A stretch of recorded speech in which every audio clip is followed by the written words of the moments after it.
Okay. Okay.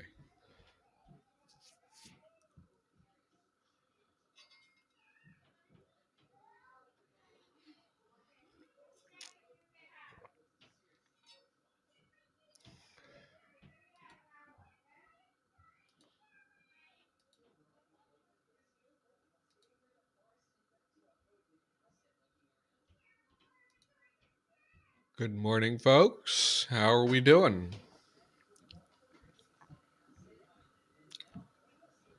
Just get some things started.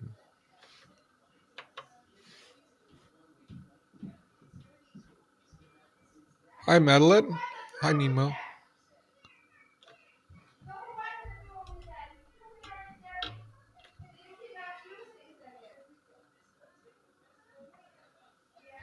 Hold on a second.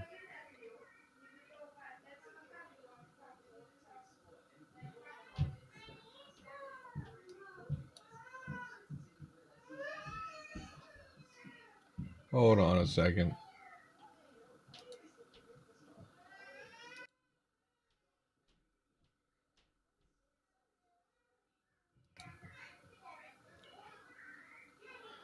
Hello, Liam. Okay, we've got a few people here. So,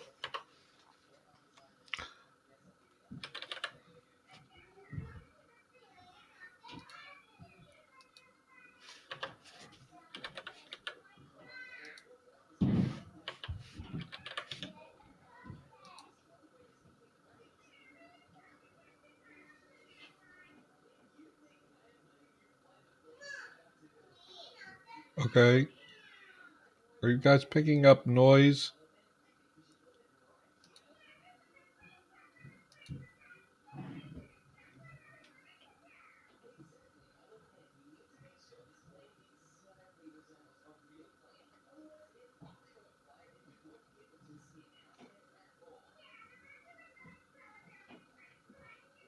See if we can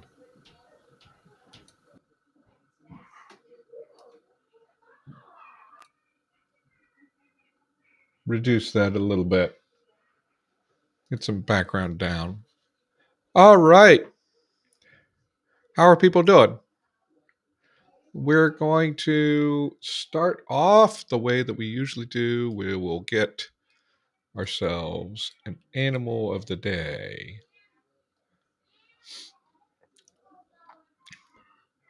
So,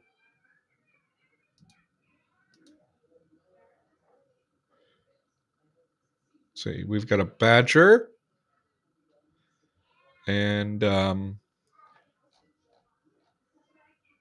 so yeah. So the next animal, I believe, we did baboon. Let's go with badger.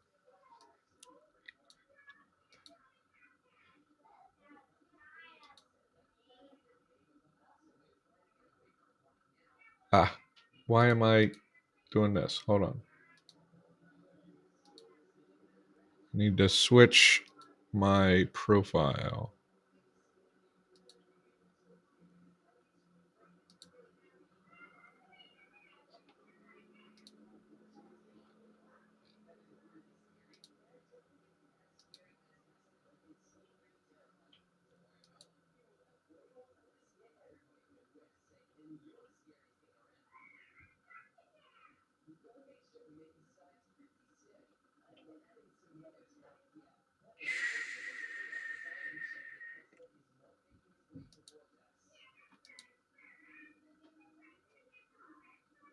How are people doing on their conlanging projects?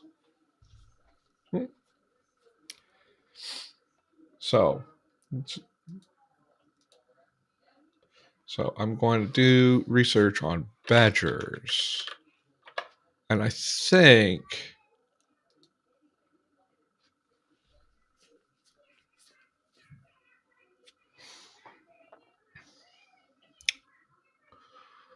okay, 15 species of mustelid badgers, including the European badger. So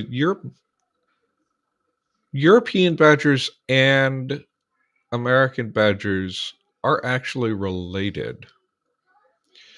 Are they similar enough that we'd want to use the same word? Goodness. Okay, there's European, Asian, Japanese.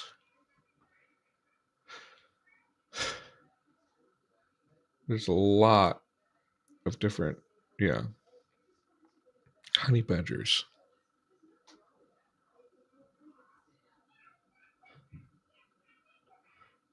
Thinking through sound changes and not the interesting pluralization strategy. Okay. Well, it always, there's always some kind of,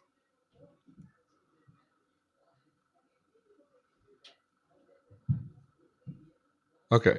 They are,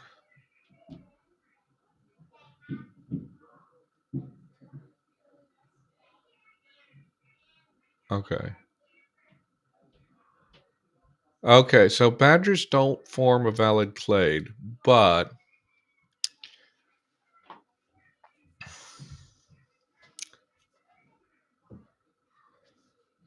we don't necessarily care about that. The question is, all of them shelter underground, living in burrows. Some are solitary, others form clans.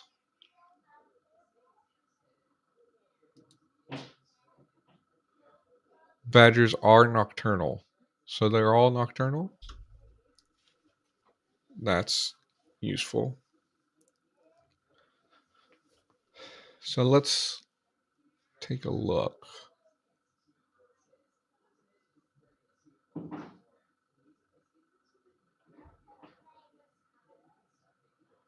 Um,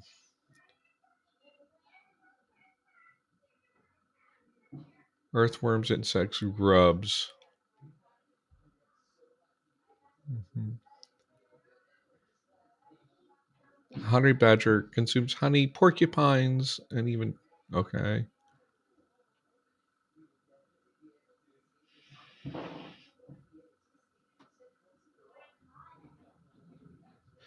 Okay, so it looks like,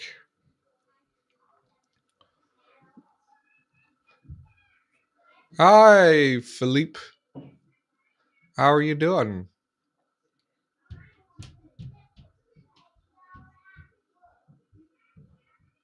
Uh,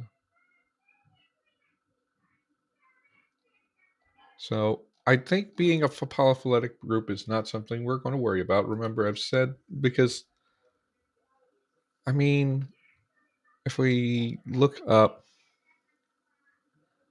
the major badgers,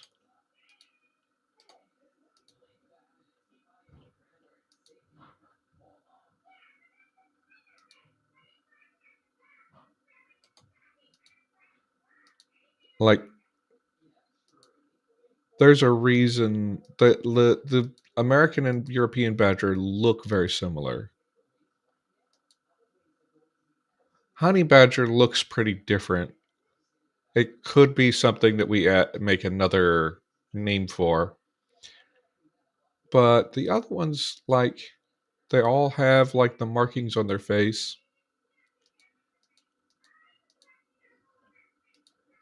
Maybe I'll set one of them as sort of the default.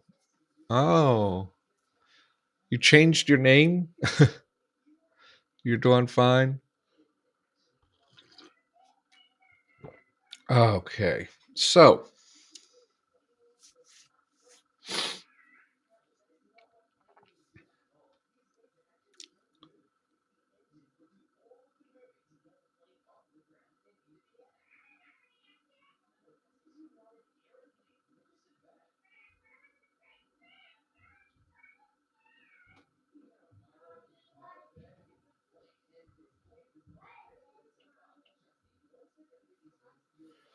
but they're all, it seems that they're all nocturnal, fossorial predators. So that kind of, I think we can let them be one thing.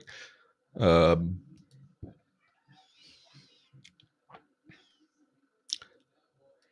We're definitely thinking about digging.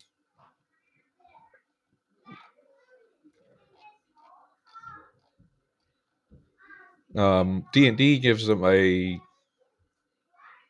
very small burrow speed, which is kind of funny. Can anything dig 5 feet in 6 seconds? I don't know about that. But so let's get with working on this. Do we want a root, or do we want a derived term? What would you...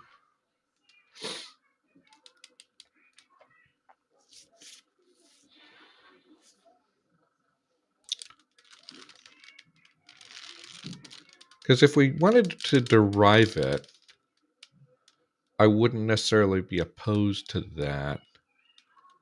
However, if we're taking all of these as one thing, it's a pretty common throughout the world. So I don't know about...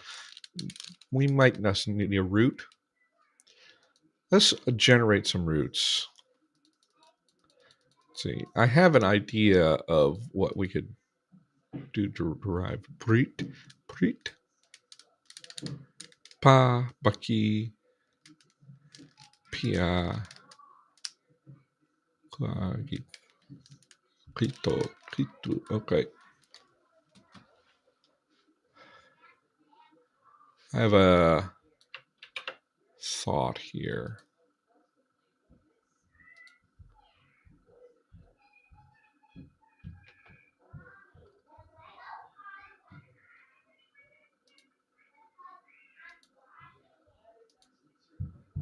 I'm actually going to do full paradigms for both of these.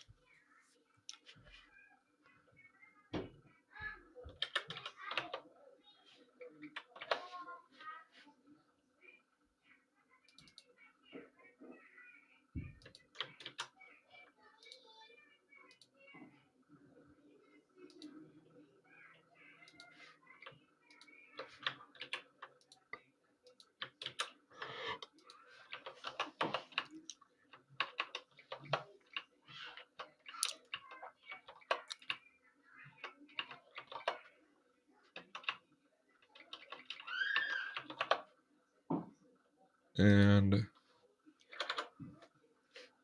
let's go.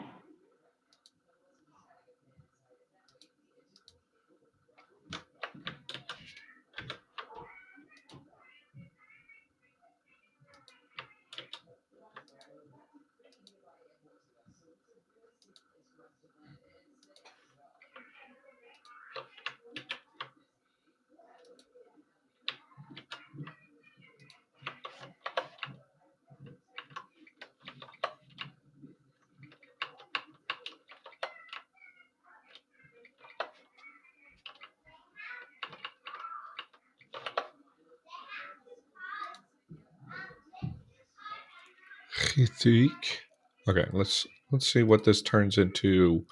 Let's see what this turns into in night. I'm going to import the night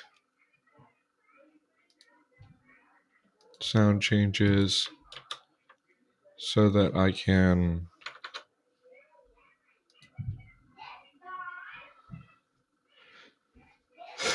Hisui versus Prithja, Prit,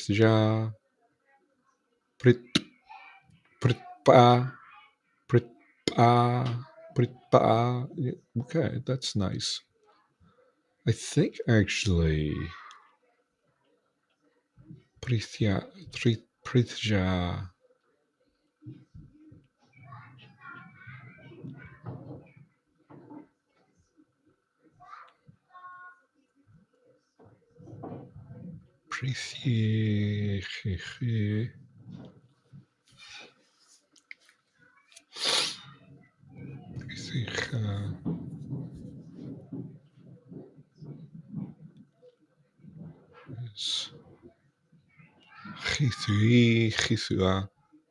Okay, I really like this form, and then we'll do the loans into the others. I'm going with night, not just because Wikipedia is telling me they're nocturnal, but also fossorial. I think that burrowing creatures also get sort of a night association. They like darkness, right? So we can go there. So let's go ahead and get that recorded.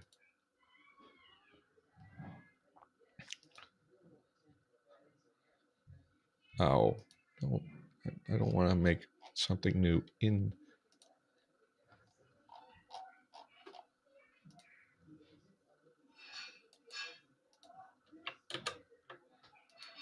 And then Middle Sylvan.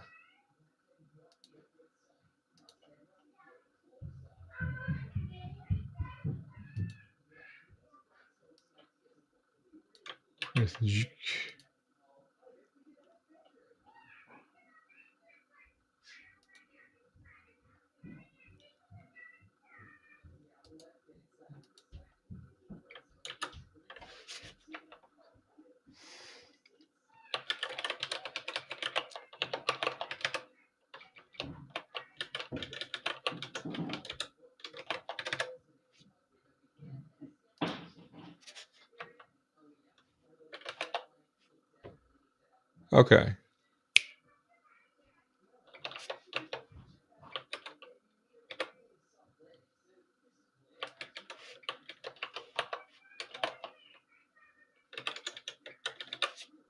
And then we will get the well, okay, hold on.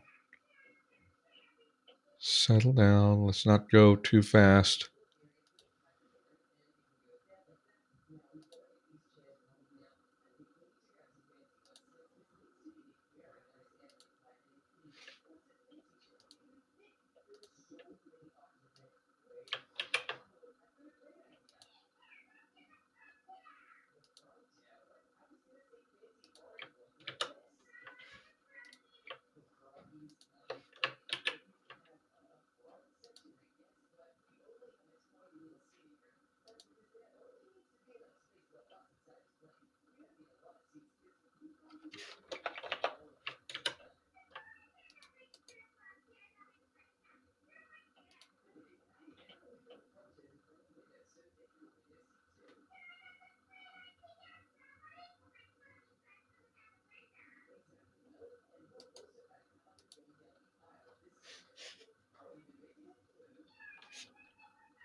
We would go with the adjective.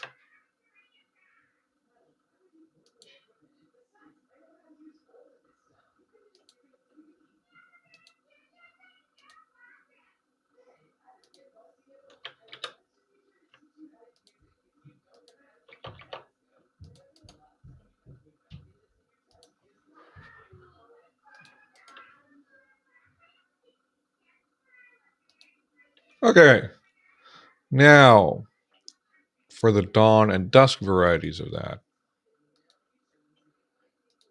We're going to copy this over and we'll do the adjustment in a minute.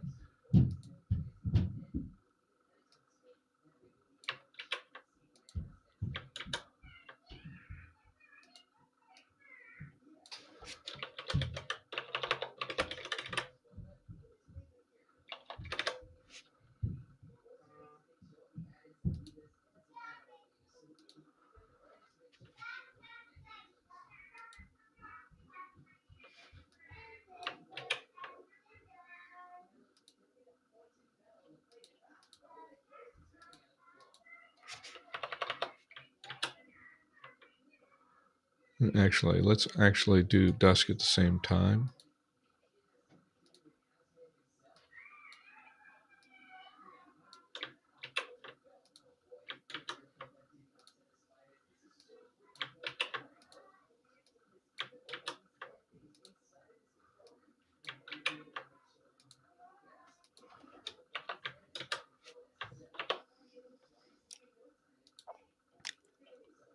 Okay, so dawn. Dawn does not have.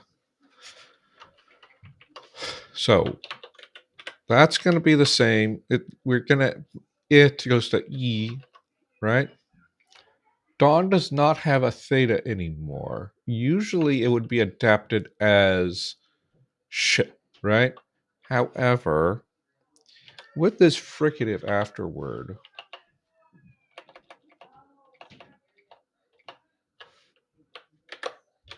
I'm going to say maybe that influenced it to become a t sound. Prija. Prija.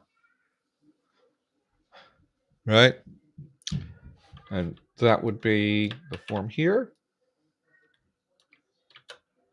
And so this first adjective is not here. Ooh. Okay, this is interesting. So for some reason,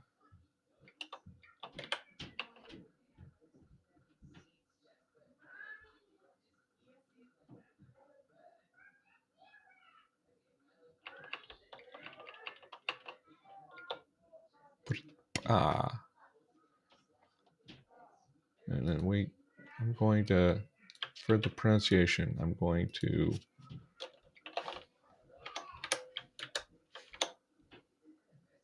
also,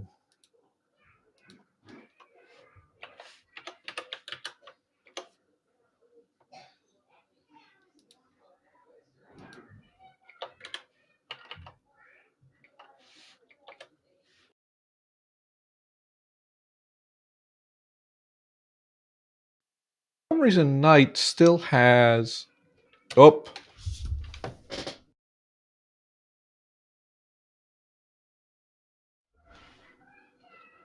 testing. Okay, that was a long delay that built up. Just suddenly, it was huge delay. What are we going to do with?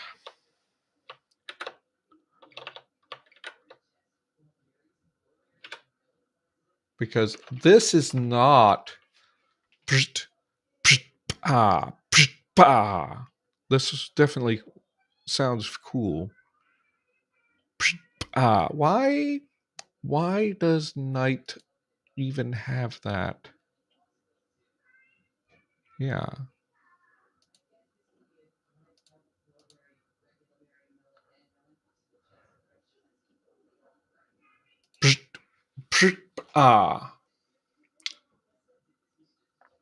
What do we think? Do we keep? Do we keep the syllabic as like a tell that this is a night word?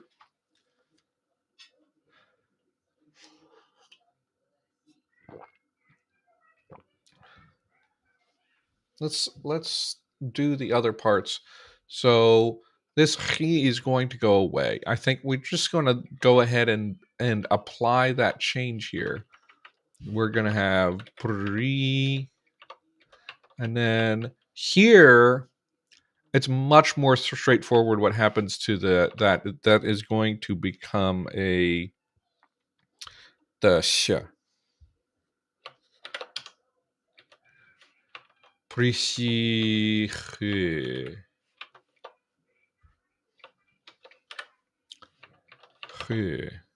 Prisi. Prisi. Prisi.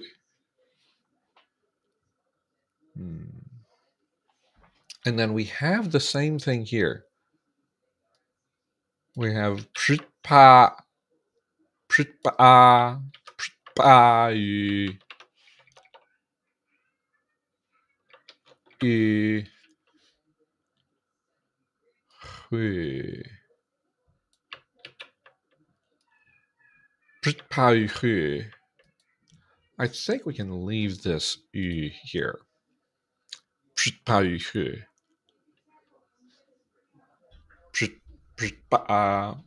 巴鱼会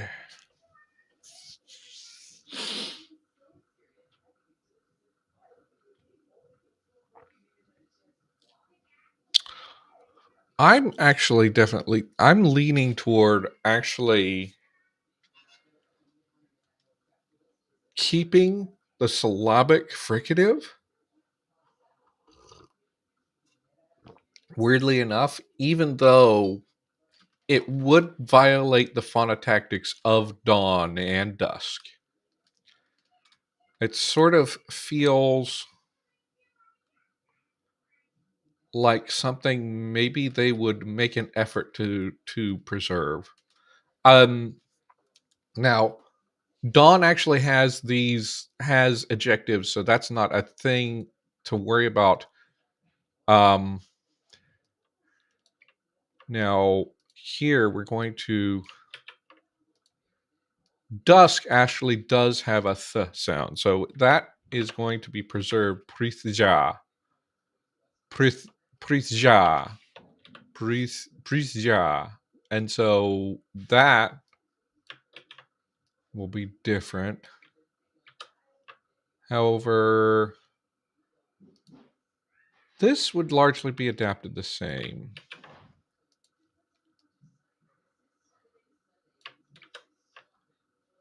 And even if we decided, and this would probably, okay, this is not going to be the same. This, because theta between two vowels becomes an H. Prichi, prichi, prichi.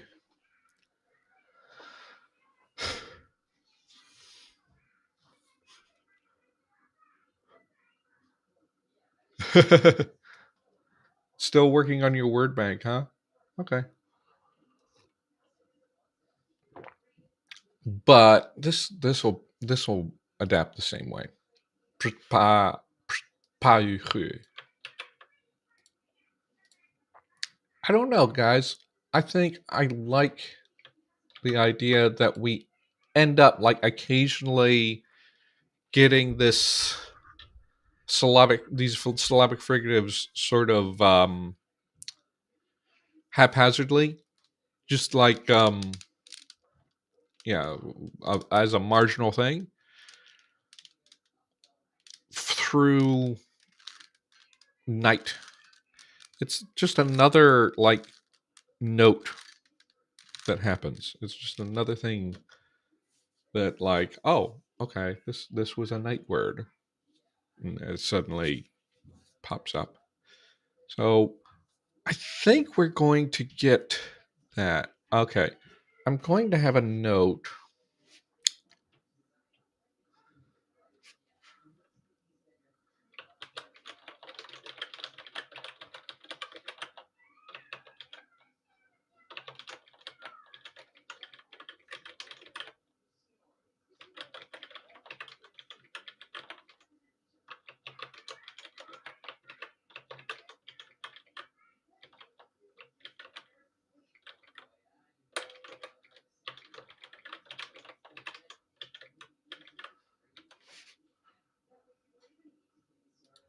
I'm going to make a note because I think that this is something in the future that we can mess with.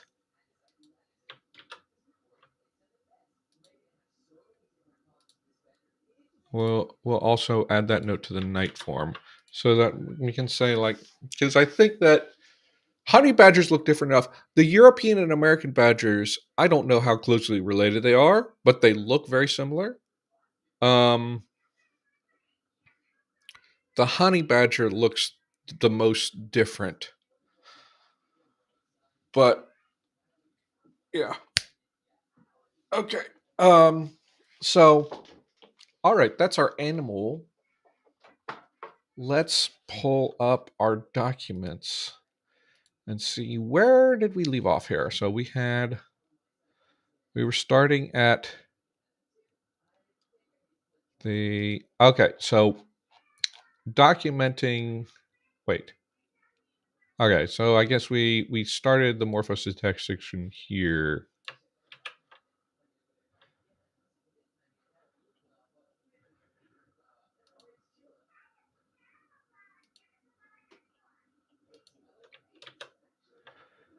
And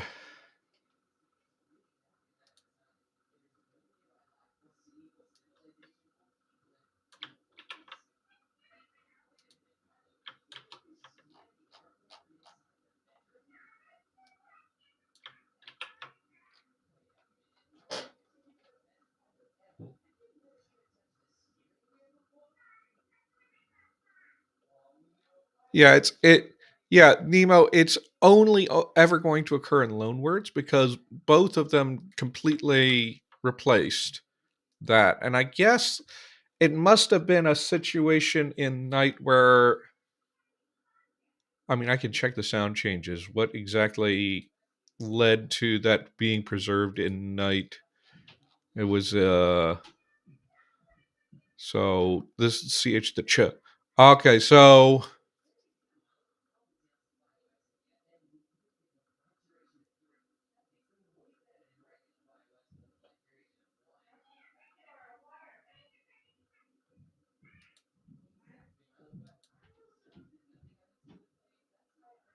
why did it not apply?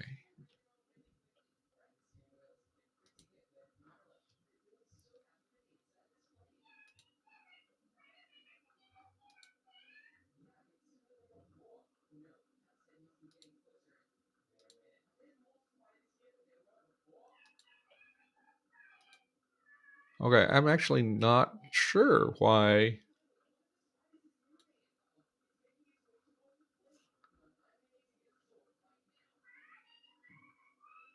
Oh, it's only if it's long, which only occurs if it's stressed, I think.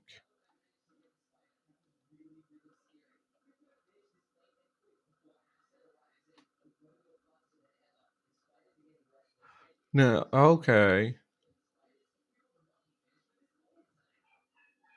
Oh, okay. So what happens is it only happens finally in Night, whereas in Dawn and Dusk. So all of them have this change where the syllabic j becomes j, right?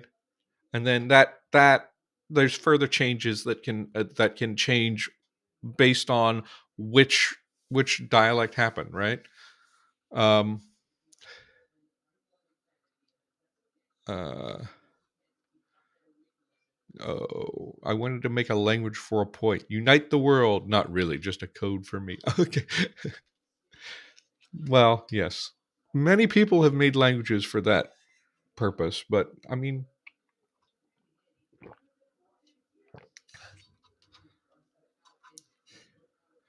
but so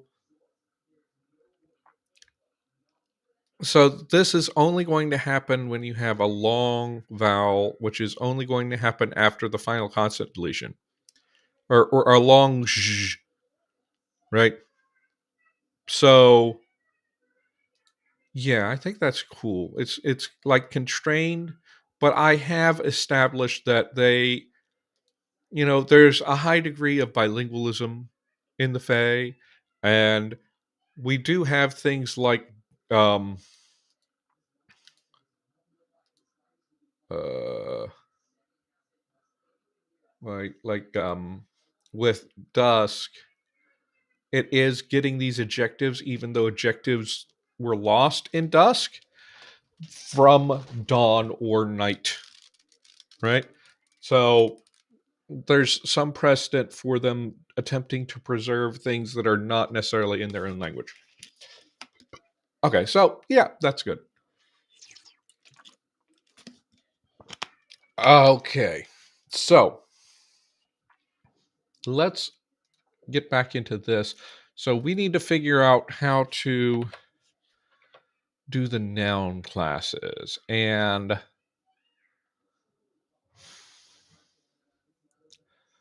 what I need to do is figure out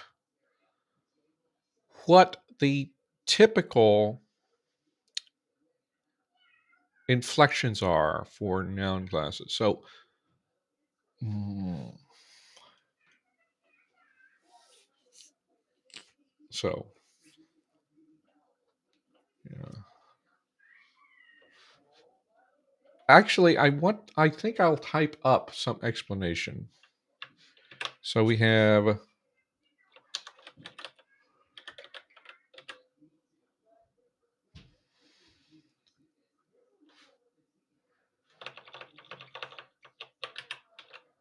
class 1 autotroph.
Ah, Huelhos, Pog.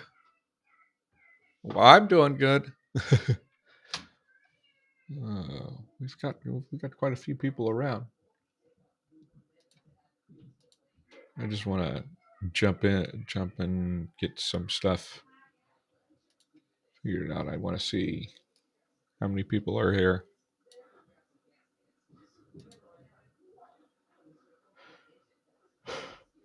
What I'm putting here for explanations.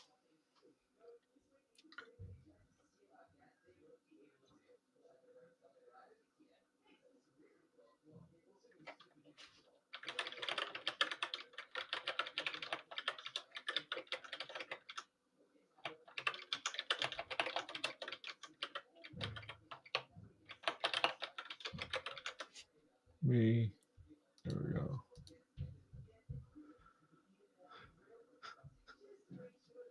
Well, so right now I'm kind of in a bookkeeping phase. I want to have separate notes documents for Dawn and Dusk, and that will help me to keep everything like sorted and also find what particular things I need to develop for these two, right?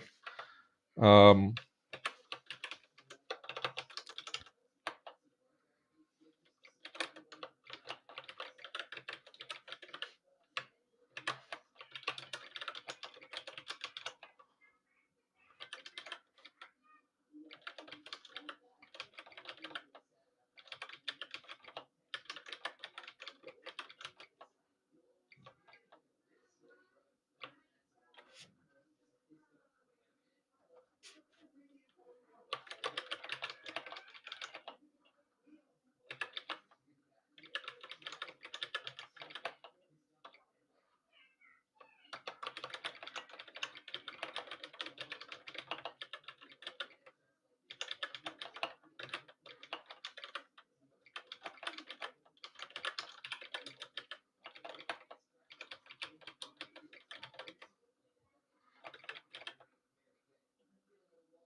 This sort of language of other metaphorical extensions is purely just me giving myself I was wondering if the phase did something wrong with it. So I will um let me go backwards here. Um so when I talk about fae or fairies, I am not talking specifically about like the winged fairies that you see. Like I'm not talking about Tinkerbell. I'm talking about like this is D&D. I'm talking about like it's a catch-all term. So a lot of them will look more like sort of your traditional elves. Some of them will be like satyrs or fauns. Um, just I might include some goblin-like things in there. It's just it's a wide variety of creatures that live in fairy, but they speak this Sylvan language or some variety of it, some descendant of it. I'm getting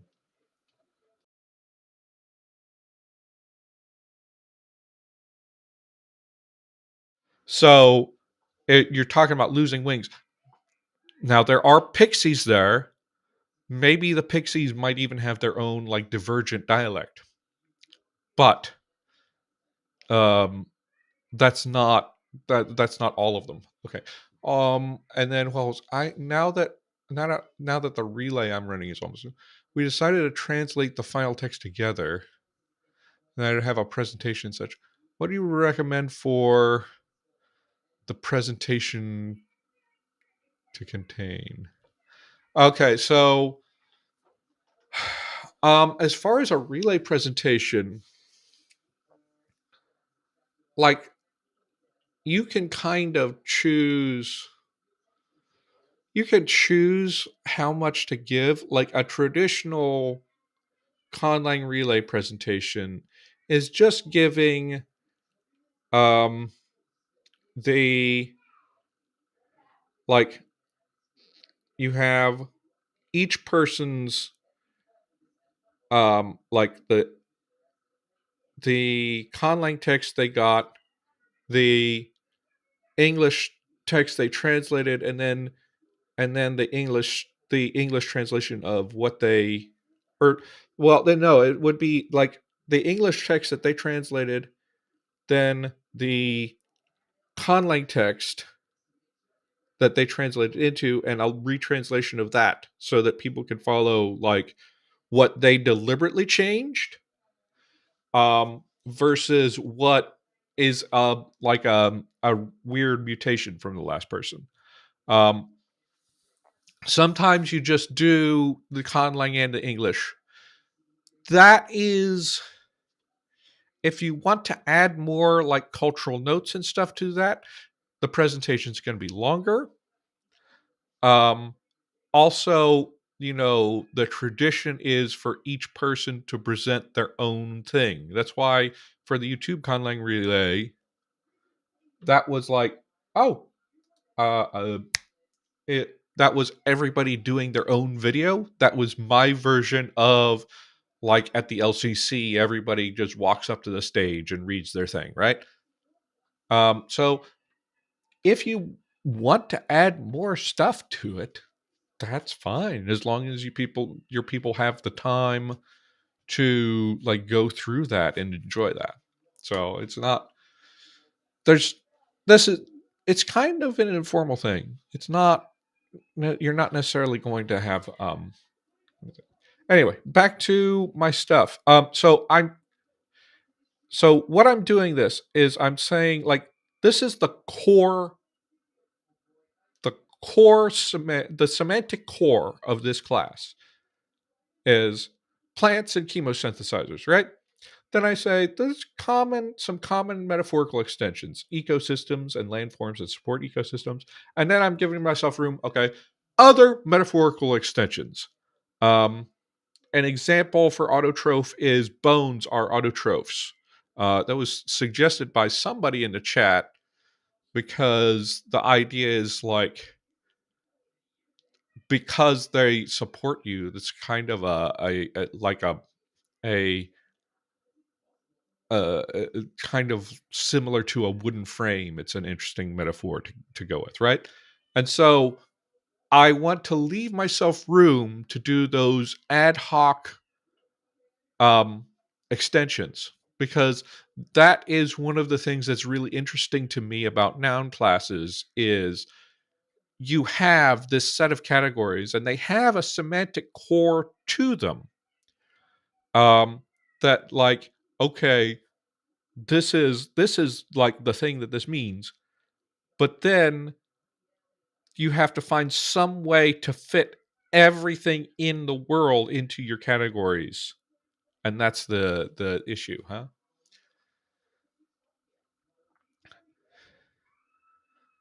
A short slide of their laying, and yeah, I would have them all make, for example, a short slide of their laying and put that together in the presentation. Yeah, yeah. Everybody, let everybody sort of or just take the stuff that people have sent to you and put that in the presentation already.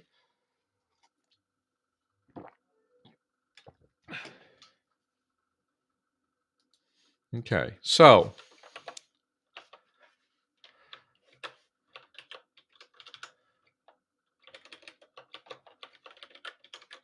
okay,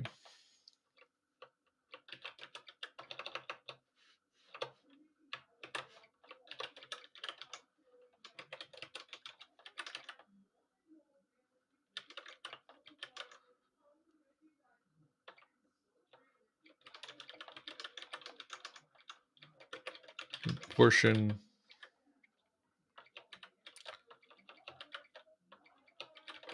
their diet. Well, no, that just animals that hunt for meat as a significant part of their diet includes both obligate carnivores and most omnivores.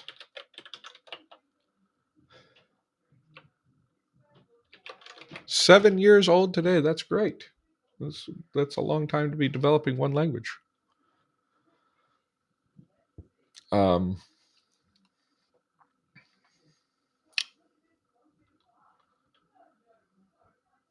okay, let's see.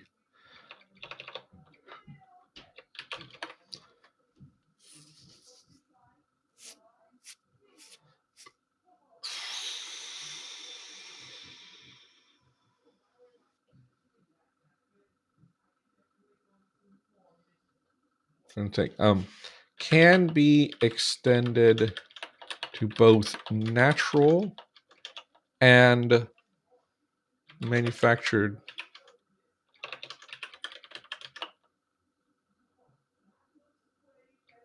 and artificial weapons,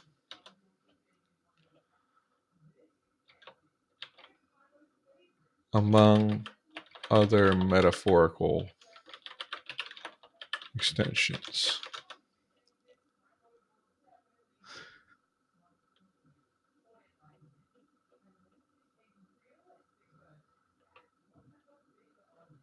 Are you sure that pigs don't hunt? Like wild pigs? So, well, host, that will get to the next class. We're vultures. So, class decomposer slash parasite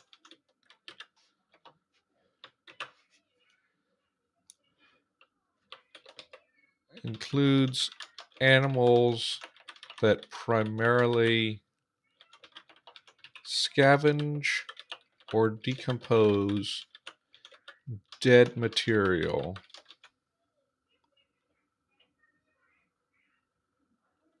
as well as organisms that get most of their energy by parasitizing others. Also includes many symbiotes, often can extend to some body parts, have a decomposer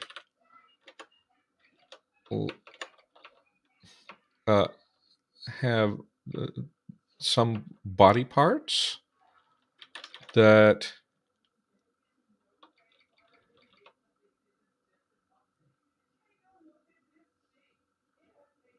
I'm just going to say, and to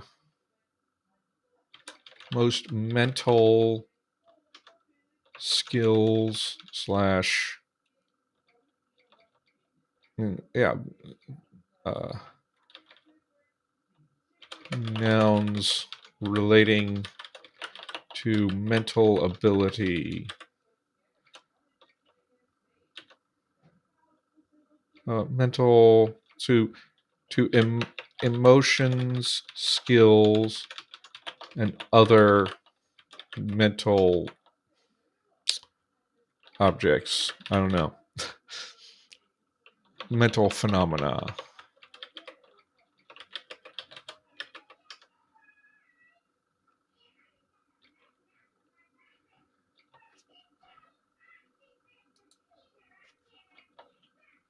Identity. There we go.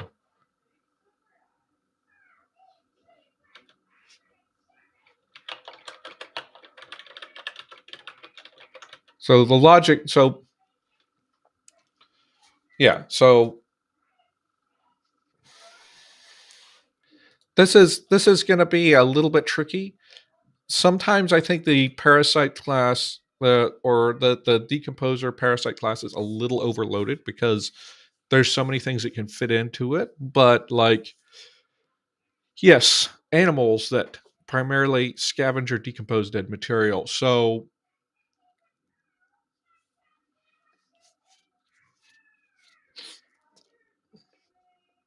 okay, so they eat amphibians, reptiles, snakes, rodents. How do they get them? Right? But vulture would probably be in decomposer class. Um, there are a lot of things, like a lot of insects, a lot of mushrooms that would be decomposer class, but not all of them. Um, well, I think mushrooms will mostly be. I think fungi will mostly be decomposer class. There are some insects that will be predators or herbivores, but there's quite a lot of decomposers in there. Um, and then again, like mosquitoes are a parasite. Um, and then the extension to it's hard for me to figure out how to describe the specific body parts, but like I think I said eyes are decomposer or are class 4 because they're like another entity that's feeding information into you. And also, like all of these mental things and identity things, they consider that as something that's symbiotic with you.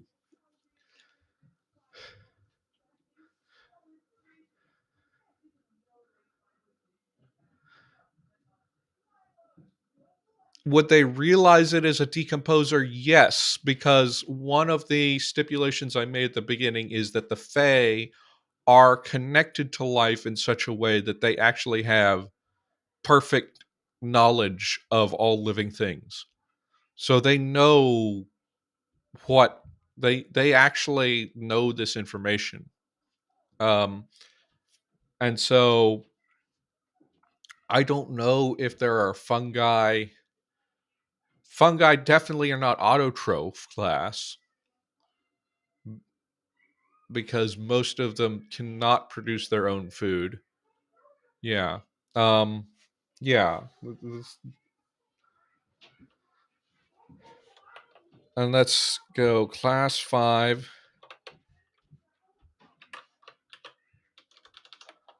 5 inanimate.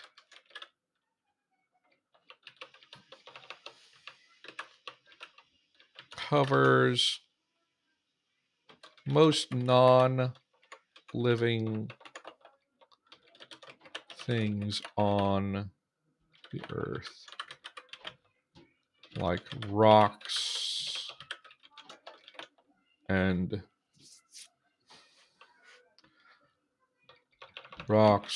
water,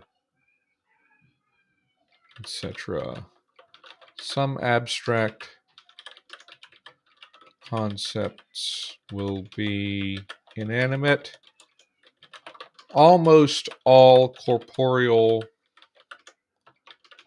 undead will also, almost all constructs and corporeal undead will also be in the inanimate in class 5. And inanimate, you could probably just call this a non-living class, right?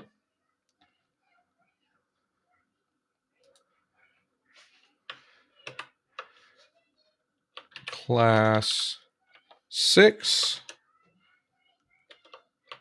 celestial, includes the sun, the moon, and the stars, and many concepts related to those. May or may not include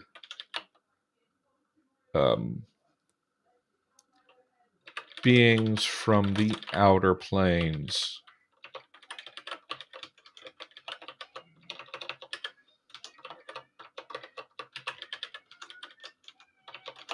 Fiends. I'm gonna italicize that so I remember it. I haven't really decided if what's going to happen there, because that's kind of going to have to wait until I get Celestial Infernal made.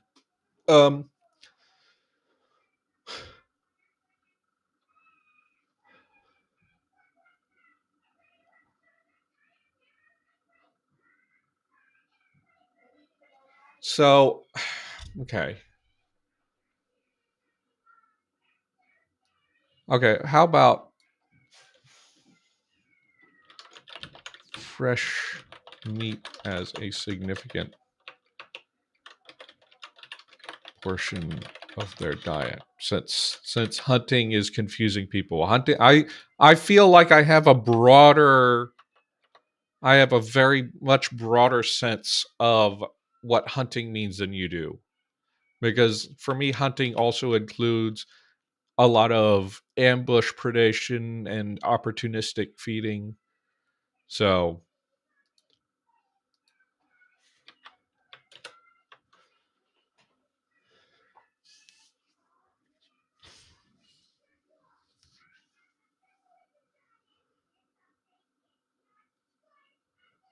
yeah, so eating fish counts. I keep saying that, like, if I start making words for stuff in the ocean, it's going to get super complicated super quick, because the food webs are like much more complex, and there are so many animals that are basically eating everything, and I have to think, like, there's a whole lot of thought about, like, okay. Yeah. Hmm. Yeah, it's sort of like there are certain things I can think of in the ocean that I could have a clear class for. Like if you have like hagfish probably is going to be class 4 because it's a detritivore. It doesn't that's the thing it does, right? But like all of the plankton feeders up in the upper levels of the ocean. Well, technically they're eating both phytoplankton and zooplankton. There's no way they're filtering that out, right? But do I call them predators because they eat zooplankton? Or do I have some idea of plankton is like overall as a gestalt is autotroph? That is the question that I have to ask myself if I go into the ocean. No, I am not going to make another class just for water animals. Like that complexity is actually like part of the fun of it. So I will come to that when I come to it and figure out how I'm going to classify so many things. There but there are things that are clearly predators. There's not so many things that are like clearly herbivores, I don't think, in the ocean. Just because of the way it works.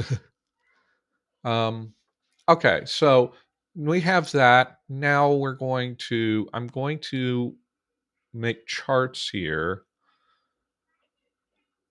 and what I want to do is we're going to kind of look through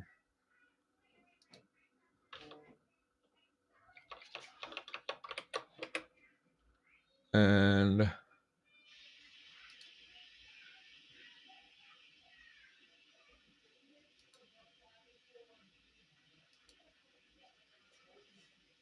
let's see, Dawn. Oh, no, that's not going to work. Okay, so is there a way I can search within one folder? Search in folder. There we go. Okay, so this is a weird derivation, so I'm not going to worry about too much about that.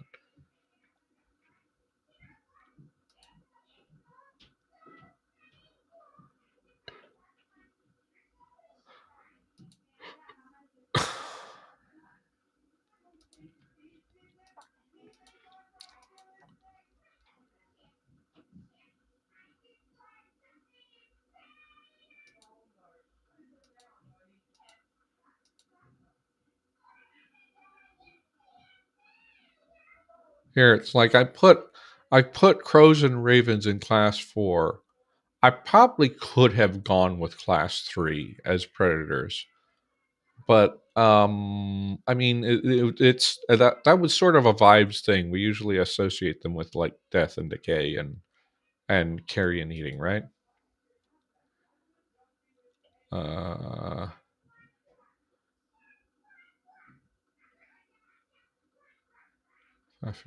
yeah, fairies themselves are predator class.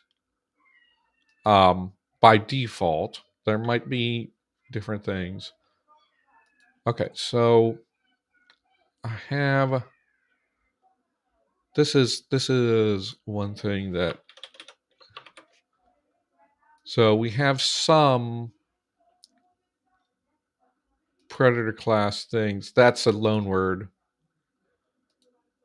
but sometimes we get this derivation with the ja, and sometimes we get the e, right? So that's going to be why that's a loan word.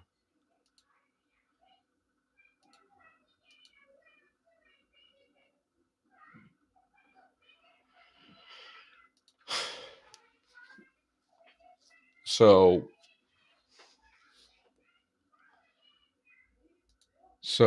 let's go ahead and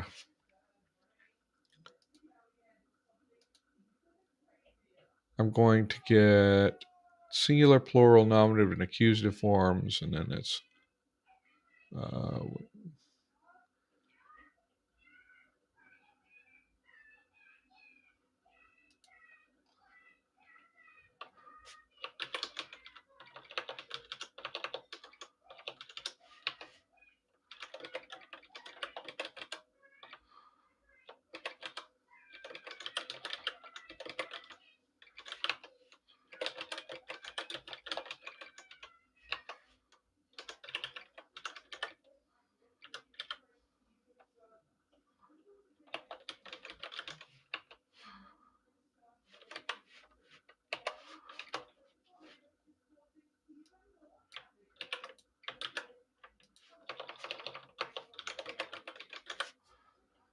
so in this we will construct this chart separately for each one.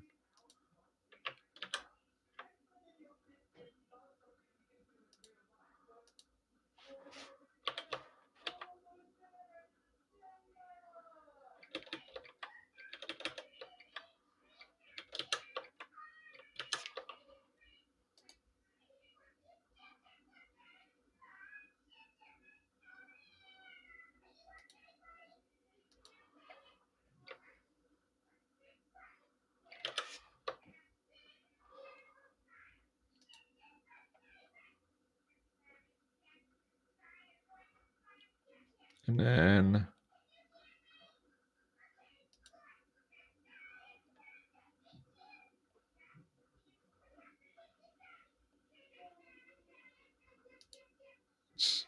let's jump in, and I have some test forms in here somewhere. Yeah, all of these.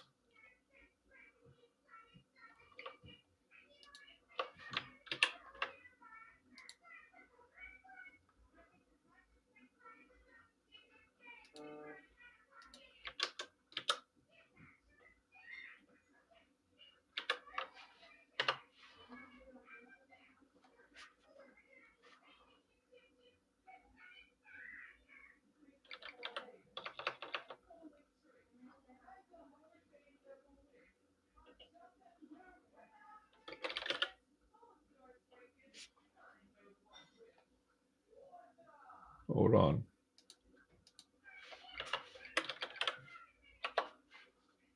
Oh gosh. We've had a lot of discussion here.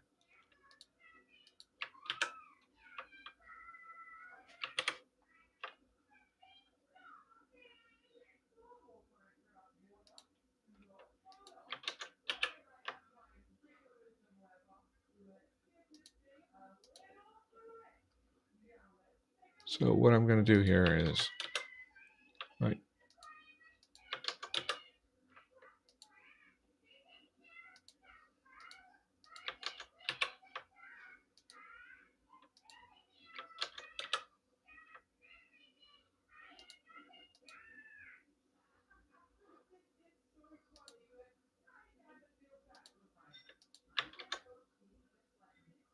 No, I don't want that. I'll import.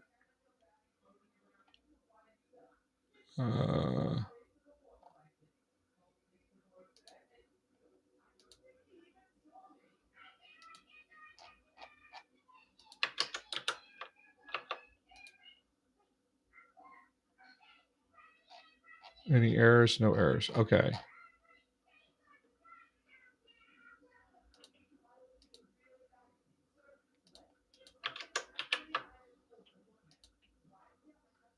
Let's just have a sheet. And so I guess our best thing to do here is 1, 2, 3, 4, 5, 6, 7, 8, 9, 10, 11, 12. Yeah.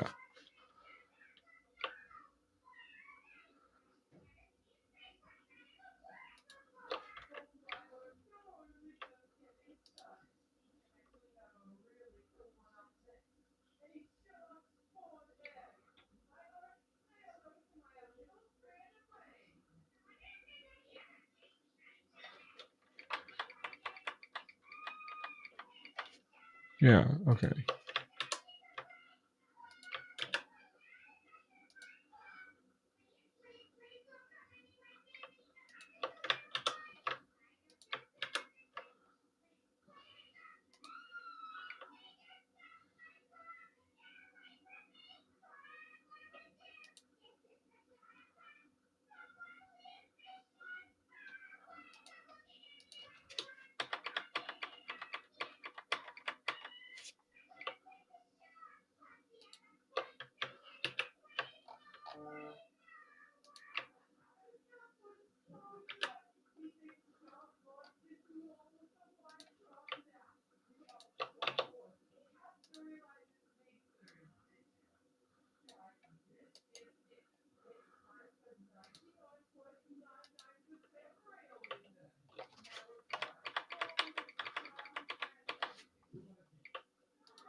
Mm-hmm.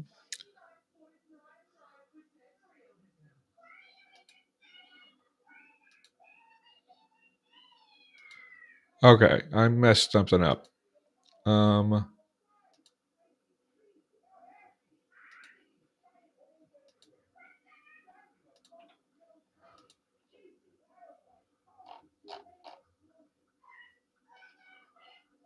Where even is that sheet that I just made?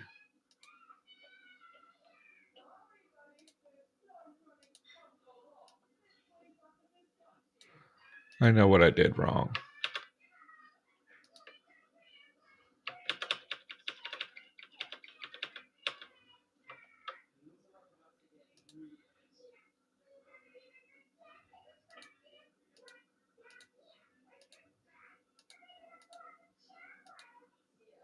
Yeah, I have all 6 in 3. Okay, there we go.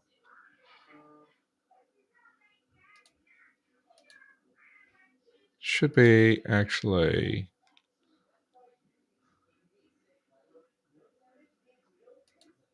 There we go.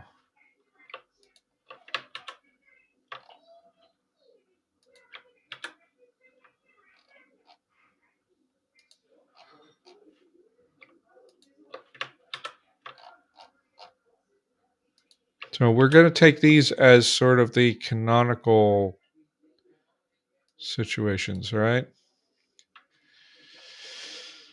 Um right. Um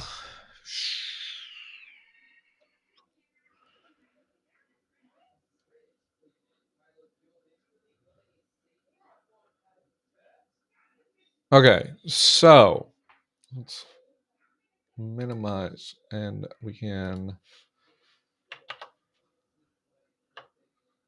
and put this. We're doing Dawn right now. So what I'm going to do, this is not going to be exhaustive,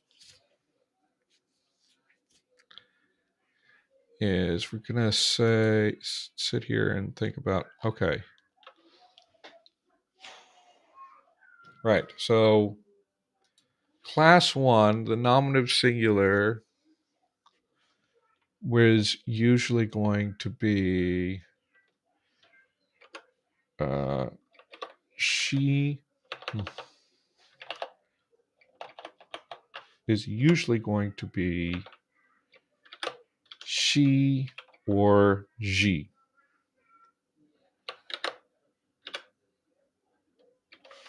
She or z. The nominative plural will typically it will be e. Or there are some cases where it's going to affect the vowel. We have this fa, right? The accusative singular. So there's two different ways we could have. We end up with the hu suffix,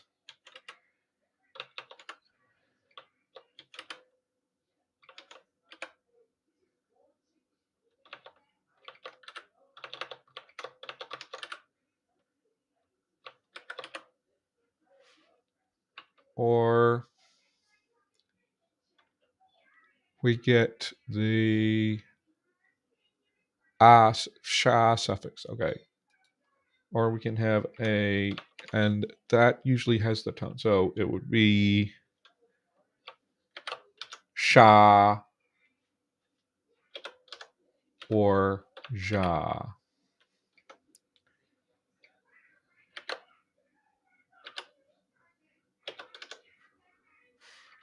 What happened there?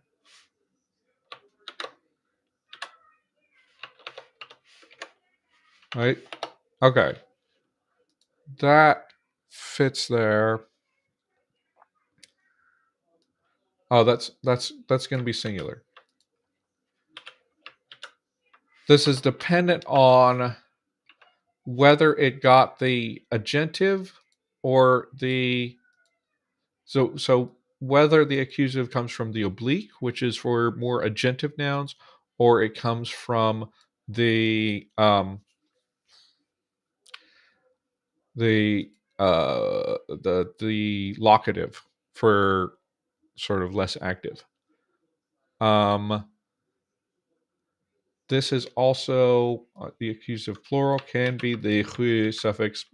Now remember that we delete the syllable sort of irregularly before hu.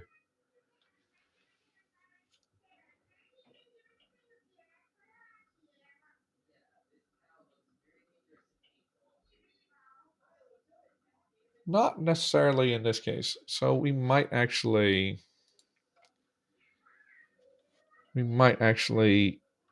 end up keeping this shiku and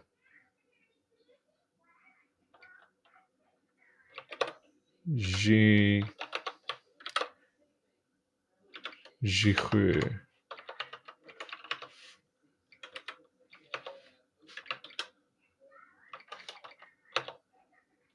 But in the plural, I think we're going to lose the yihu.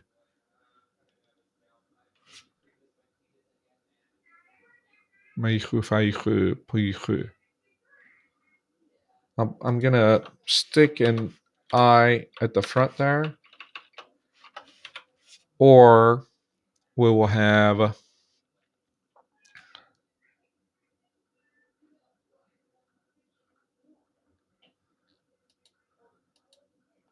have a ya. Yeah.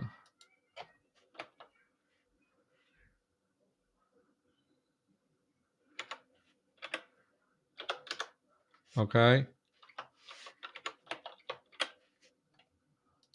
Okay. So we move on to class 2. Class 2 was so this is generally going to be u.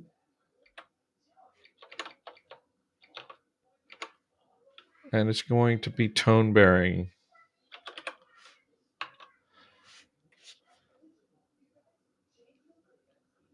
Again, this one is a little bit weird. The plural we get fool, fool or bool.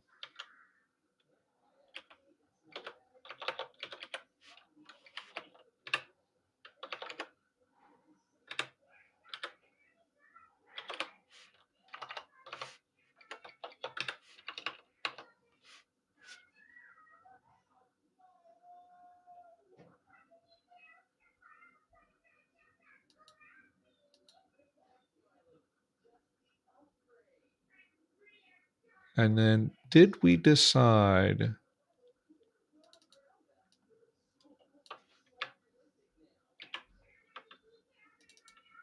I'm actually not totally sure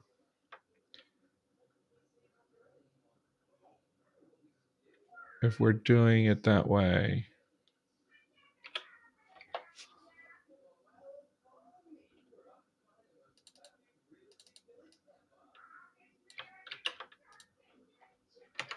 Definitely that. Foja, puja.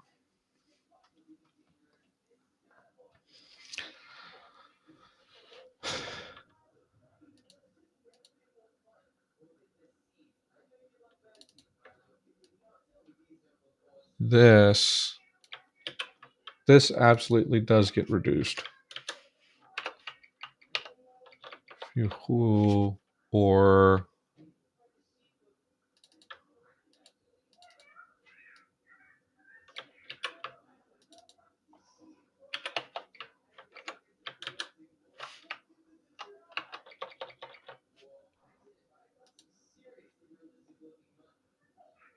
okay, class 3.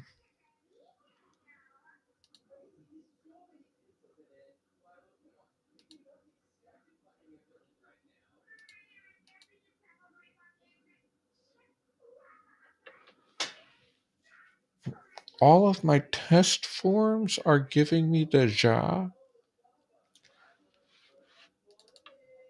That's interesting.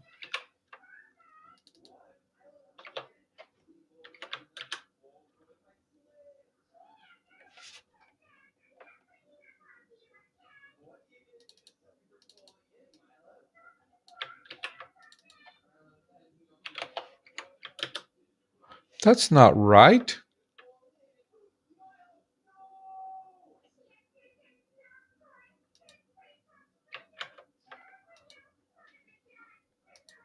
Hold on a second.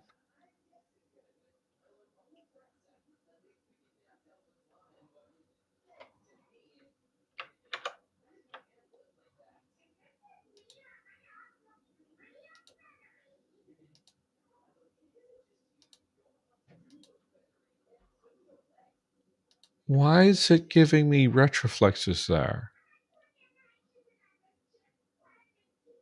I never get retroflexes for this.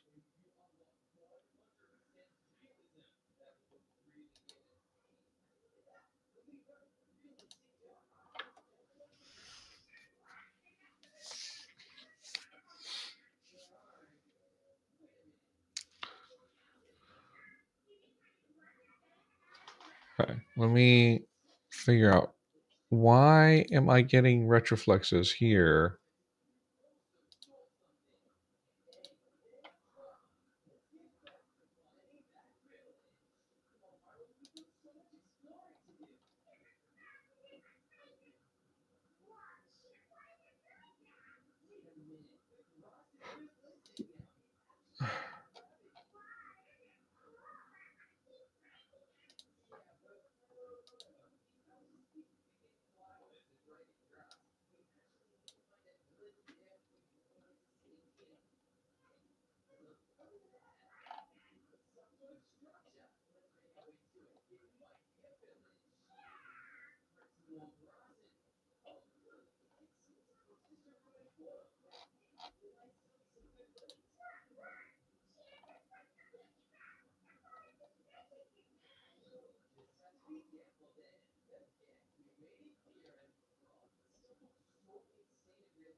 So where's oh I'm being silly. No. This is I'm grabbing the wrong thing. So this is ja and then fuga.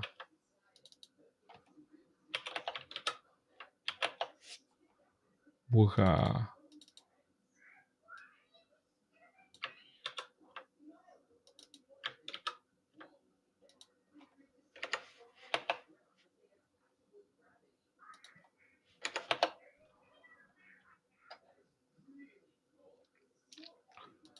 Now we move on to class 3.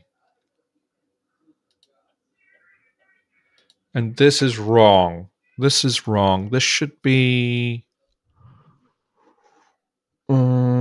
how is this supposed to I think this is supposed to become voiced here. Am I get it? Do I get the same issue in Dusk?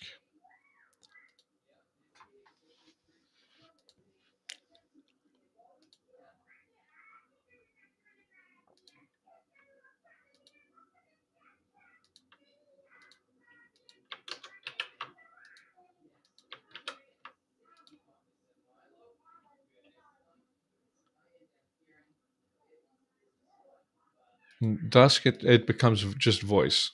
Manja. Okay. The Dawn.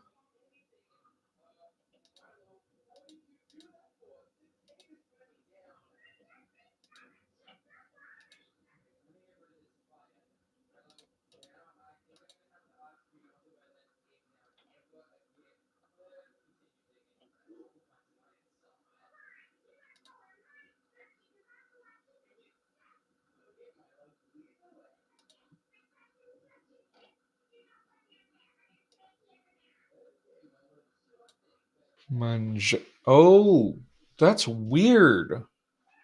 Manjuk. Okay, nasal mutation. The nasal mutation. What is going on with that?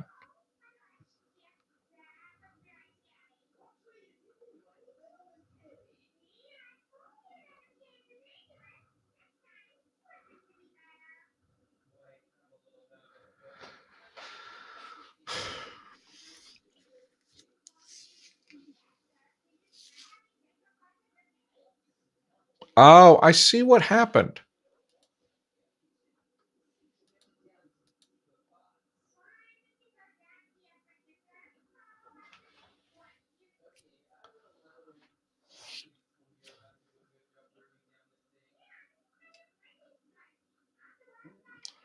So here's So I think what I'm going to have to do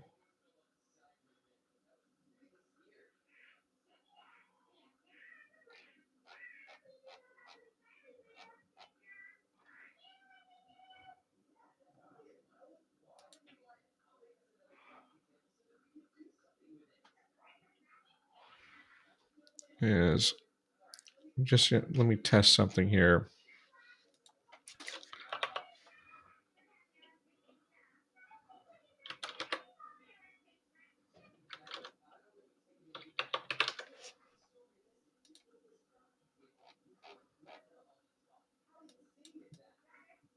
Yeah, manma.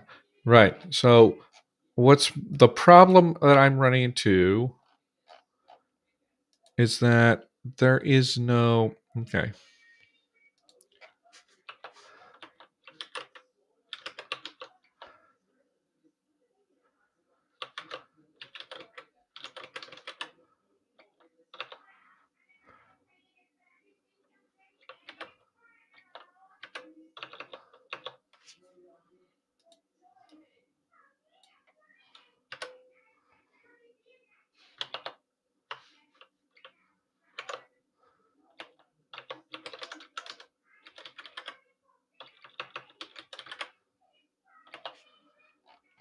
Let's see, how did I define this?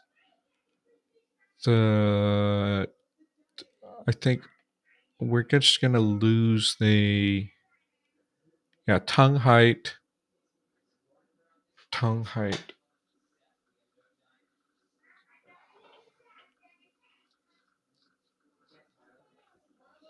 Should it back or front?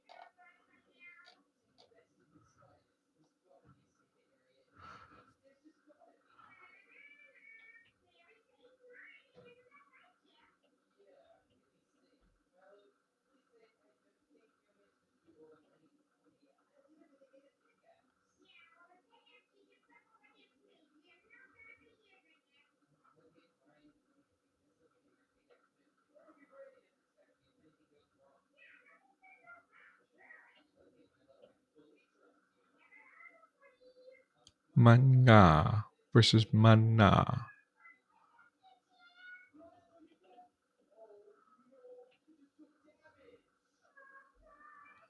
Man, man. So it would go to from ja to nya. I think we're just going to delete the.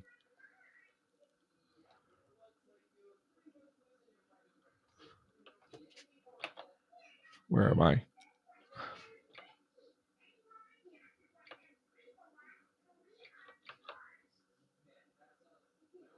Where the heck is? Okay, there we go.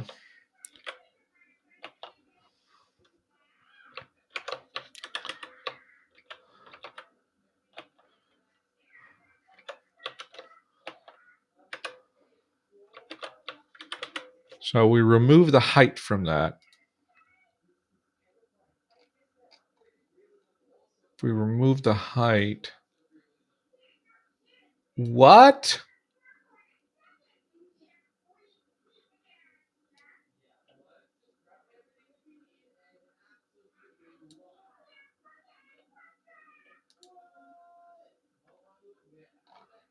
What the heck? How is defined? Aperture. Oh.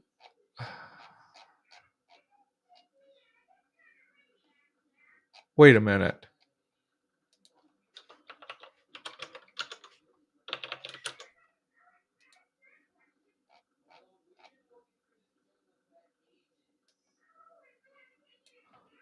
Okay. That's weird as heck. Okay.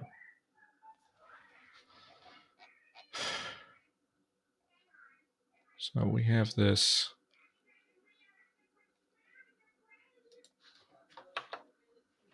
So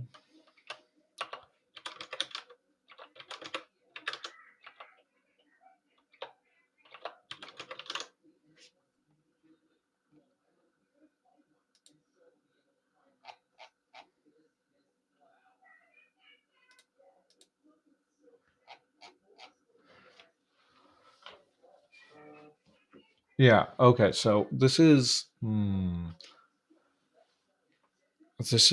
trickiness. Okay, so the nasal mutation, the way I have it written, fricatives do not become anything.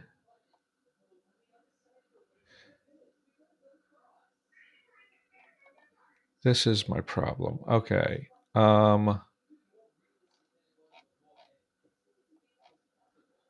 So what I want to do is I don't actually want this to.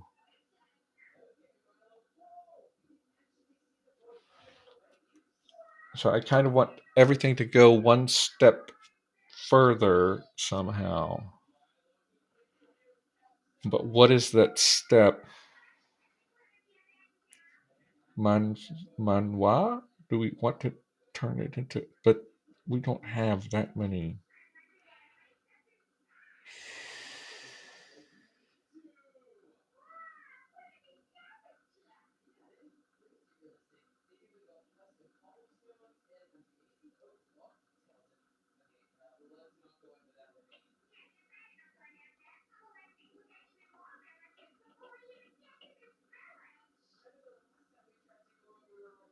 Manfa, manfa. You can't really nasalize that. Manva, manva, manma. I think we're just going to have a merger happen.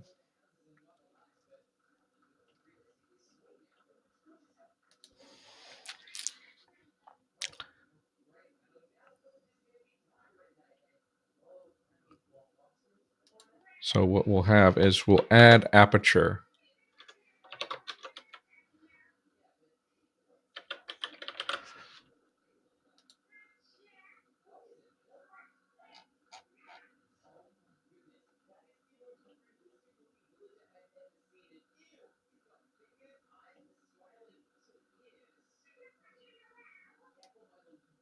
No, that's not what I want. We add aperture here.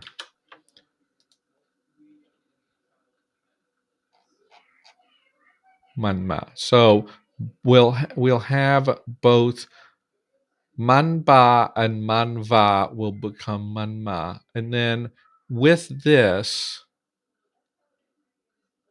we could have just reproduced a palatal nasal, but I kind of want it to merge somewhere, and with that we get, what is the one we were looking at?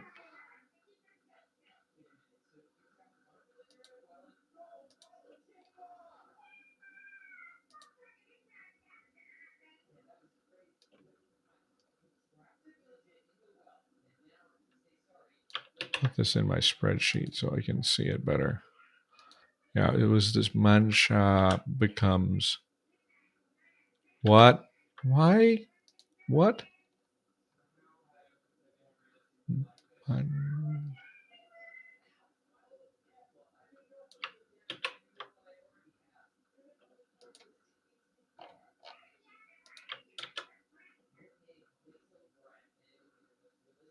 Manga, manga, manga, manga. That's nice. Okay, so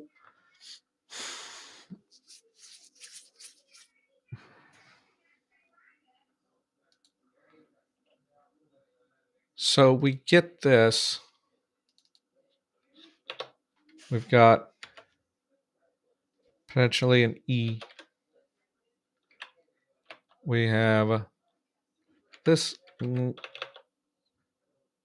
nga can happen, but more likely, and I don't know why I don't have one that has this happen, it's just going to be ja.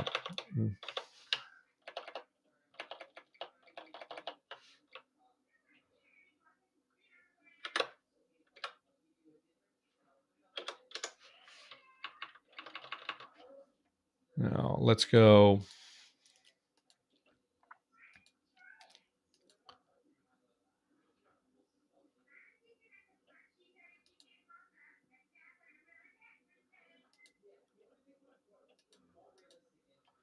And we get fo or bo. And then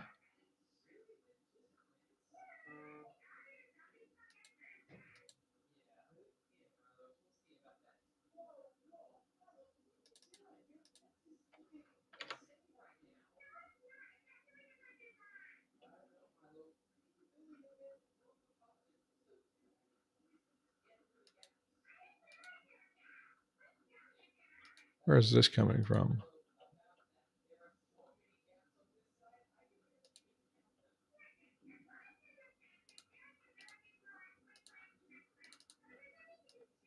And this is going to be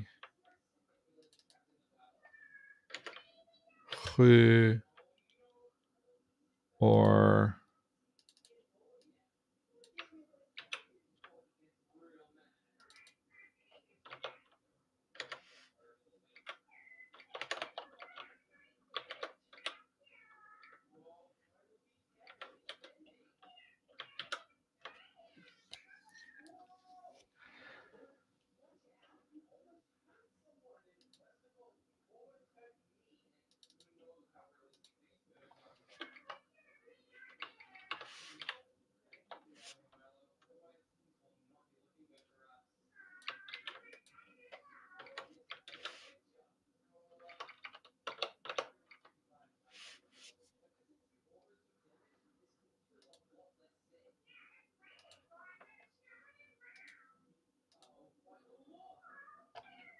And then we go.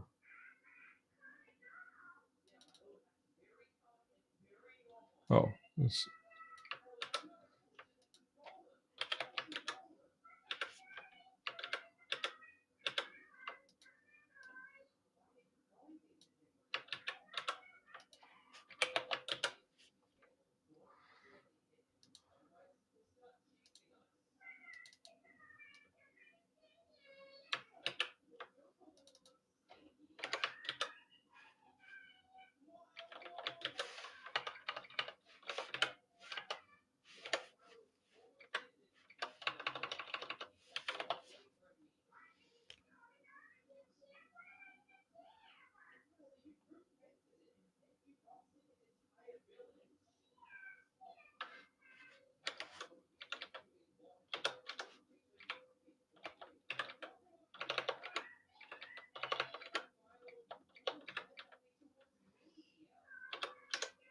Okay.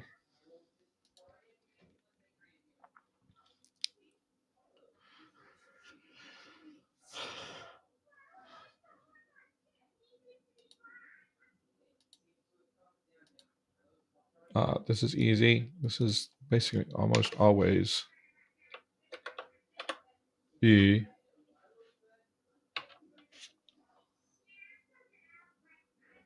And then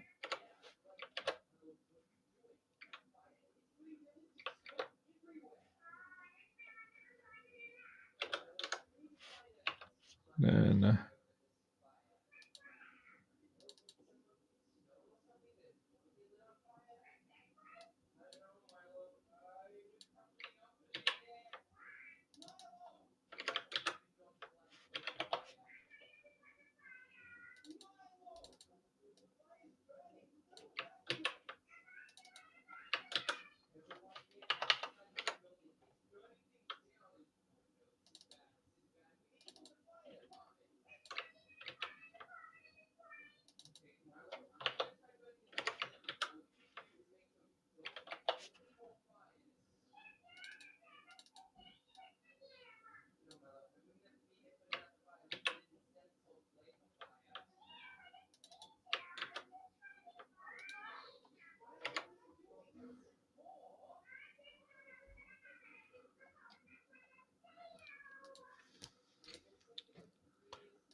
and these ones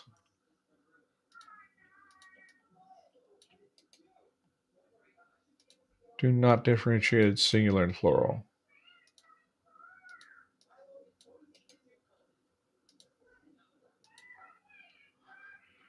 And then this is going to be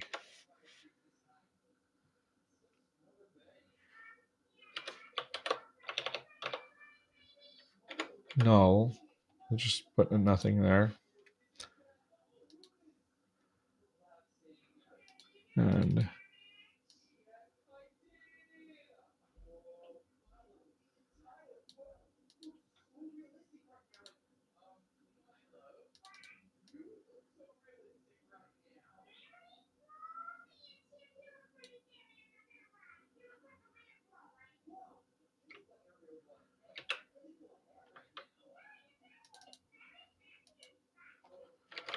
now you're rarely going to see that hui,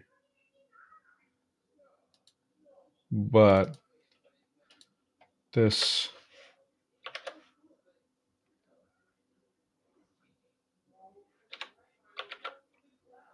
la, this ah, you will see.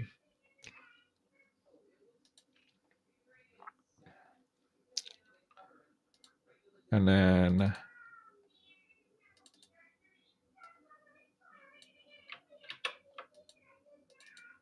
interesting that we got this.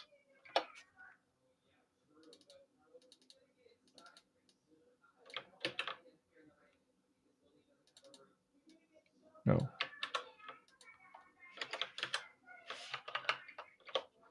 Sure. And we have the ja. I believe you can get a je.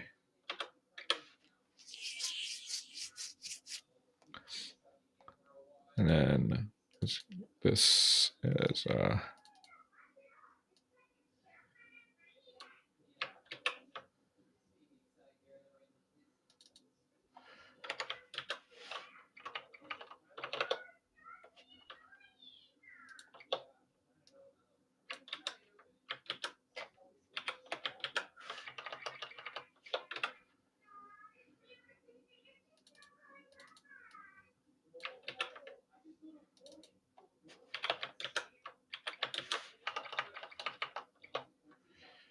okay. That is our typical endings. Um,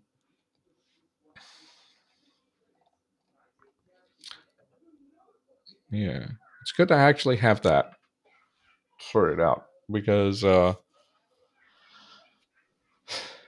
otherwise it's like kind of complicated to it's now that I have this, it will make referencing this to make new nouns that are like not derived easier.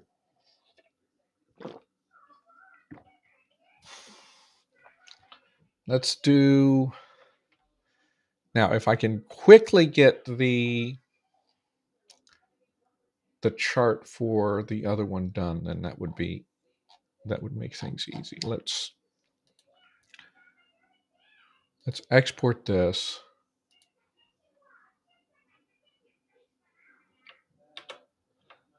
And we're going to go to Sylvan.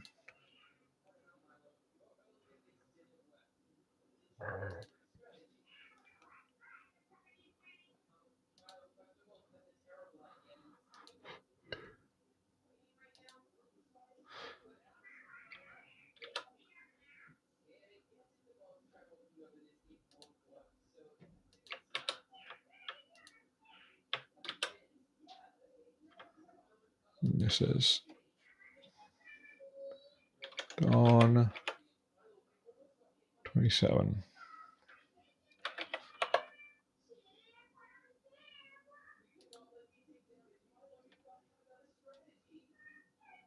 And I'm going to take these and we're going to run this through. Oh, we already ran this through Dusk, huh? Let's just make sure that we got it. Okay.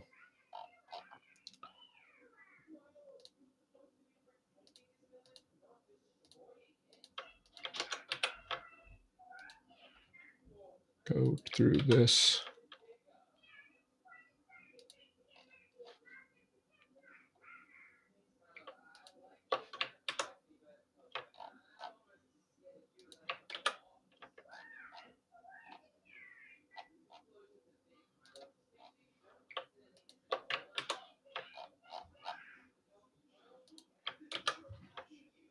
Okay.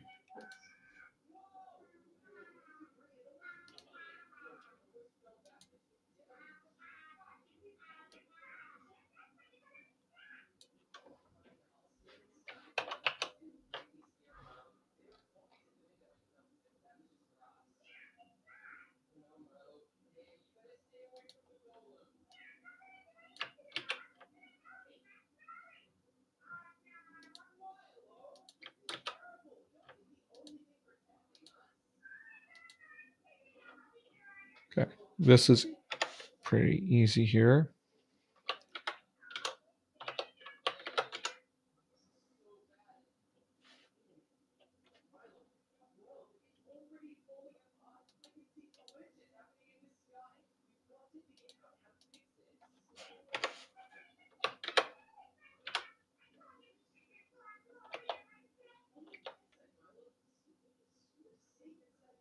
So this is typical. Both of these are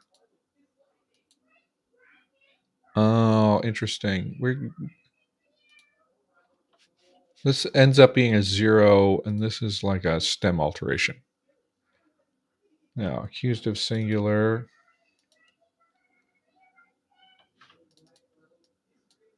We get shihu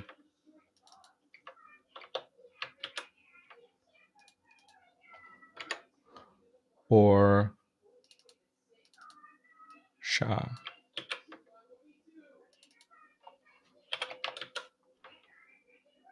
accusative plural. We got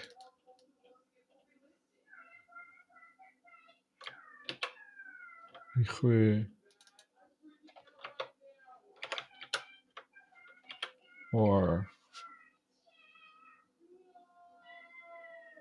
ja.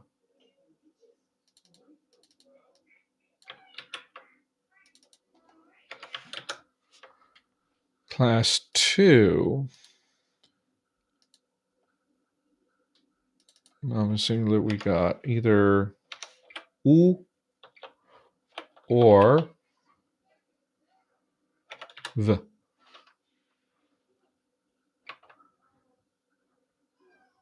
And then plural,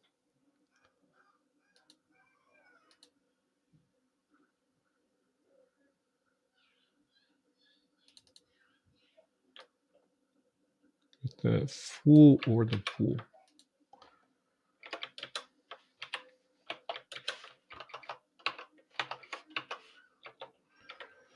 Okay.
Hi, girls.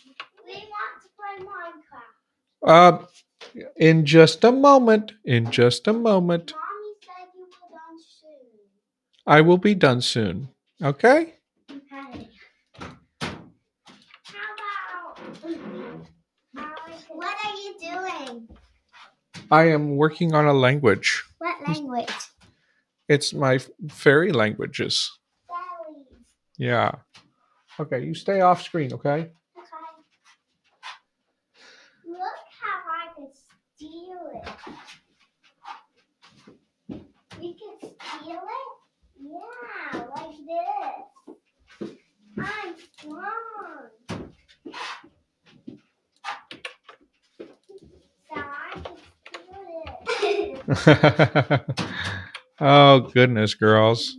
I can't wait to make my chicken world today. And you can make your bunny world. But you have to make a new world to do that. Fifi, watch this. I don't know where Fifi! The most chickens spawn. Watch this, Fifi. Ah! I'm strong.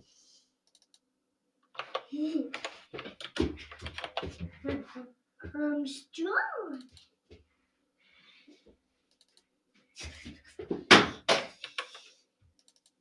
Daddy, look, I'm strong. I see you're very strong.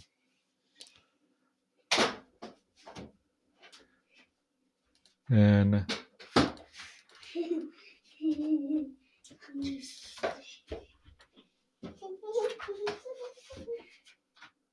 I am Superman.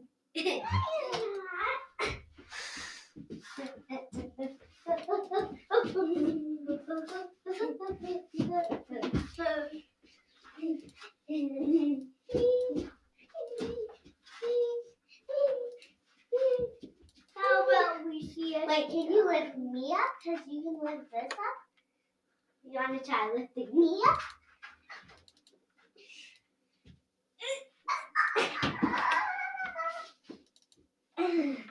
Let's try again. One more time. You have to lift me up. You have to lift me up. Okay, I will.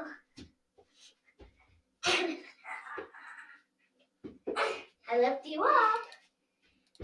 I went big a little bit. That means you have to try lifting me up. Okay, I'm stronger than you.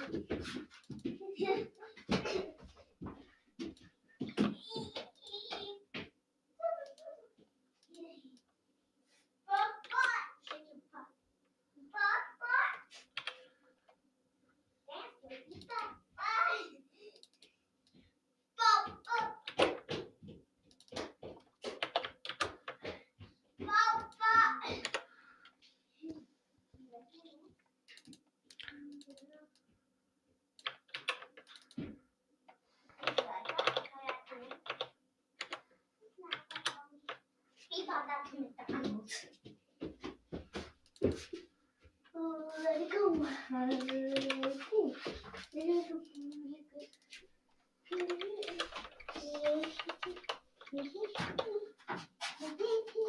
Dance, Dorothy, dance. calm down. Calm down. What are you doing, Dorothy? What are you doing, Dorothy?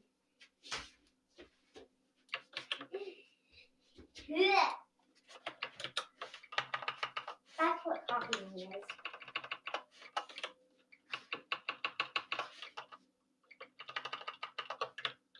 Hey, I did it first, so you copied me. Hey, I did it first, so you copied me. Okay, so these are not necessarily these charts are not necessarily exhaustive, but it gives a good idea of like the different endings. And it looks like they are quite consistent. You see there is like one merger here in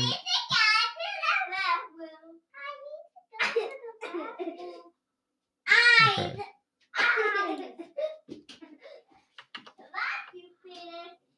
Yeah. We don't get we get the same merger here too. So you get like one merger in both Dawn and Dusk between the nominative plural of class 4 and the accusative of class 5, which is interesting. That is,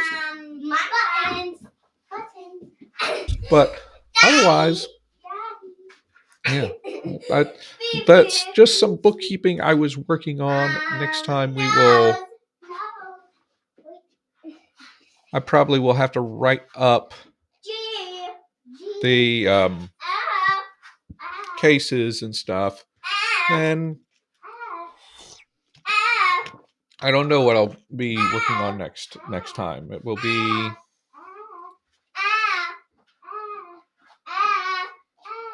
we'll have to.